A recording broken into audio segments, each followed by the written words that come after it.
کبھی سوچا ہے کہ ایک معمولی سی دودھ بیچنے والی لڑکی ایک عظیم خلیفہ کو تقوی اور ایمان کا سب سے بڑا سبق سکھا سکتی ہے؟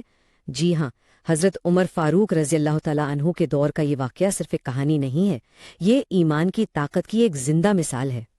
یہ کہانی ہمیں بتاتی ہے کہ سچی ایمانداری اور اللہ کا خوف یہ صرف ہماری ذاتی خوبیاں نہیں ہیں، بلکہ یہی وہ بنیادیں ہیں جن پر ایک مضبوط معاشرہ بنتا ہے اور جن کے اثرات آپ دیکھیں گے نسلوں تک جاری رہتے ہیں۔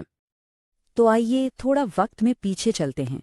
مدینہ کی گلیاں ہیں، رات کی خاموشی ہے، لیکن ایک شخص ہے جو جاگ رہا ہے، امیر المؤمنین حضرت عمر، جو خود گشت کرتے تھے تاکہ اپنی عوام کی خبر لے سکیں۔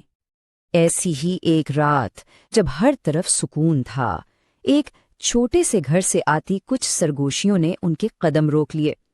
انہیں کیا پتا تھا کہ انہی آوازوں میں امت کے لیے ایک بہت بڑا سبق چھپا ہوا تھا۔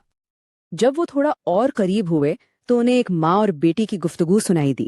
ظاہر تو یہ ایک معمولی گھریلو بات چیت لگ رہی تھی، لیکن اس میں ایک ایسی کشمکش تھی جو ایمان اور دنیا کے درمیان تھی۔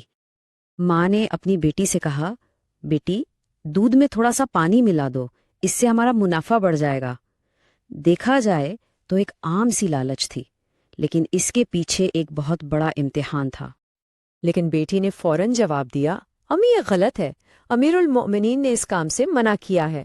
اس کا جواب صرف ایک انکار نہیں تھا، بلکہ ایک پوری ریاست کے قانون کا احترام تھا۔ ماں نے وہی دلیل دی جو اکثر لوگ دیتے ہیں، ارے عمر، ہمیں کہاں دیکھ رہے ہیں، رات کے اس وقت میں کسی کو کیا پتا چلے گا۔ یہ وہ سوچ ہے جہاں ایمان کی اصلی پرکھ ہوتی ہے۔ لیکن اس کے بعد اس لڑکی نے جو جواب دیا نا، وہ تاریخ میں سنہری حروف سے لکھا گیا۔ یہ صرف ایک جملہ نہیں تھا، یہ اس کے ایمان اور ضمیر کی آواز تھی۔ تو سوال یہ اٹھتا ہے کہ جب کوئی انسانی نگہبان نہ ہو تو کیا ہمارا ضمیر بھی سو جاتا ہے؟ کیا ہمارے کام واقعی چھپے رہ سکتے ہیں؟ اس لڑکی نے وہ تاریخی جواب دیا جس نے حضرت عمر کا دل جیت لیا۔ اس نے کہا، امی، اگر عمر نہیں دیکھ رہے تو کیا ہوا؟ عمر کا رب تو دیکھ رہا ہے۔ یہی تو ہے اصل تقویٰ، یہ احساس کہ ہم ہمیشہ اللہ کی نگاہ میں ہیں۔ ذرا سوچئے، دیوار کے دوسری طرف امیر المؤمنین یہ سب سن رہے تھے۔ اس لڑکی کے ایمان سے بھرے اس جواب نے ان کے دل کو ہلا کر رکھ دیا۔ انہیں اس اندھیری رات میں امت کے مستقبل کی روشنی صاف نظر آ گئی تھی۔ حضرت عمر وہاں سے خاموشی سے لوٹ آئے، لیکن ان کا دل اس لڑکی کے الفاظ سے روشن ہو چکا تھا۔